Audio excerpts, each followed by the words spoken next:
আসসালামু আলাইকুম। তো এই যে জিক্সার SF যে মোটরসাইকেলটা দেখতে পাচ্ছেন, এইটার এই যে মনোসক সাসপেনশনটা আমার হাতে।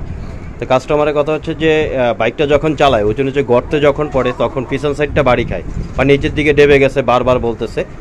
তো এর জন্য সার্ভিসিংয়ে যখন দেওয়া হয়েছে তখন খুলে চেক করে যেই জিনিসটা এখানে দেখতে পেলাম যে প্রবলেমটা আসলে কোথায়। দেখুন, মনোসক সাসপেনশনটা কিন্তু আমরা খুলেছি, এটা কিন্তু 100% ঠিক আছে, এটাতে কিন্তু কোনো রকম কোনো প্রবলেম নেই যে বুশ থাকে অথবা যে এটা যে পাম্প থাকে, অয়েল পাম্প যেটা থাকে, যে রড মাঝখানে সকাপ যে থাকে, সেটাও কিন্তু ঠিক আছে, সিল ঠিক আছে এবং উপরের বুশও কিন্তু সব কিছুই ঠিক আছে। কিন্তু আসলে মেইন প্রবলেম খুলতে গিয়ে যেটা দেখলাম সেটা আপনাদেরকে দেখাই। এই ধরনের সমস্যা আপনাদের বাইকেও হতে পারে, এটা শুধু জিক্সারের না, যে কোনো বাইকে হতে পারে। ঠিকমতো সময় যদি আপনি সার্ভিসিং না করান, বাইক যদি সময় মতো সার্ভিসিং না করান, তাহলেই কিন্তু এই ধরনের প্রবলেমটা হয়। সেটা হচ্ছে যে এখানে একটু খেয়াল করুন, নিচের দিকে আপনাদেরকে যদি একটু দেখাই কাছের থেকে ভালোভাবে খেয়াল করুন। এই যে দেখুন, এখানে মনোসক সাসপেনশনটা যেই জায়গাটা লাগে, এই যে দেখুন যেখানে লাগানো হয় ঠিক এই জায়গাটায় পাশে অপোজিট পাশে এই যে দেখুন কর্নারটা ভেঙে ডেবে গেছে।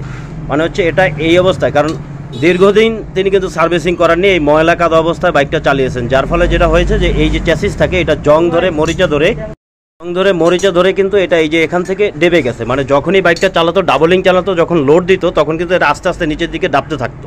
কাস্টমার কিন্তু বুঝতে পারেনি। আমাদের কাছে আনার পরে যেহেতু এটা খোলা হয়েছে, খুলে চেক করে দেয়। এই যে দেখুন কাছের থেকে দেখায়, এই যে দেখুন এটা কতটা ডেবে গেছে নিচের দিকে। এই যে দেখুন এই জায়গাটা ভেঙে এই যে দেখুন জং ধরে ক্ষয় করে ফেলেছে এবং ভেঙে গেছে এই জায়গাটা। এই যে দেখুন সম্পূর্ণ জায়গাটাই কিন্তু ভেঙে, এই যে ক্লাম থাকে সকাবের, এটা কিন্তু নিচের দিকে ডেবে গেছে। এটা এইভাবে উপরের দিকে থাকবে, এই যে দেখুন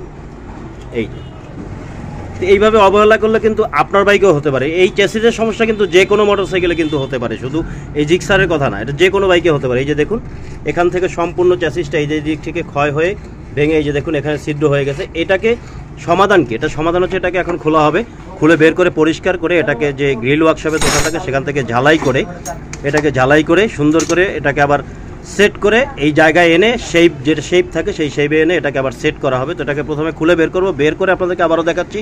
এই যে দেখুন এখন একটু খেয়াল করুন, দেখুন নিচের সাইডটা, এটা হলো নিচের সাইড, হ্যাঁ নিচের দিকে যেটা থাকে সেটা দেখুন। এই দেখুন একদম পচে নষ্ট হয়ে গেছে, ক্ষয় হয়ে গেছে, জং ধরে মরিচা ধরে শেষ হয়ে গেছে, শুধুমাত্র অবহেলা বা সময় মতো সার্ভিসিং না করানোর ফল যেটা, যার কারণে ব্যালেন্স ঠিক মতো পাচ্ছিল না এবং পিছন সাইডটা ডেবে যাচ্ছিল, নিচের দিকে ধাক্কা লাগে বা বাড়ি লাগে যেটা, সেটা কিন্তু এই শুধুমাত্র এইটার কারণে। মনোসক সাসপেনশন কিন্তু ঠিক আছে।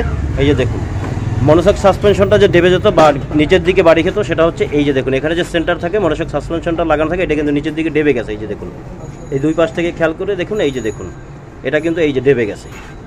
তো এটা কিন্তু এখন হচ্ছে যে কাস্টমার হচ্ছে যে চেঞ্জ করবে না, কারণ এটা যে কন্ডিশন তাতে চেঞ্জ করার প্রয়োজন।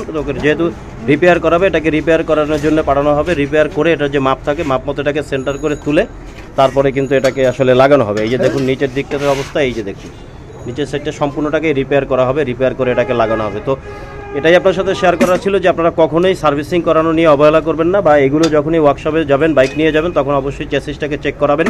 হালকা পাতলা রং নষ্ট হয়ে গেলে, মরিচা ধরে গেলে, সেক্ষেত্রে আপনারা এগুলোকে রং করিয়ে নেবেন, নিজেরা মেকানিক ভাইদের কাছ থেকে রং করিয়ে নেবেন। তাহলে কিন্তু এই ধরনের সমস্যা বা এত বড় ভোগান্তির শিকার বা এত বড় এই যে দেখুন এখন কিন্তু সম্পূর্ণ চ্যাসিসটাকে হিসাবে চেঞ্জ করা লাগে, কিন্তু তারপরে যেহেতু রিপেয়ার করার ব্যবস্থা আছে এটাকে রিপেয়ার করে লাগিয়ে চালানো হবে। তো এটাই ছিল আপনাদের সাথে শেয়ার করা আজকে। দেখা হবে পরবর্তী কোনো ভিডিওতে।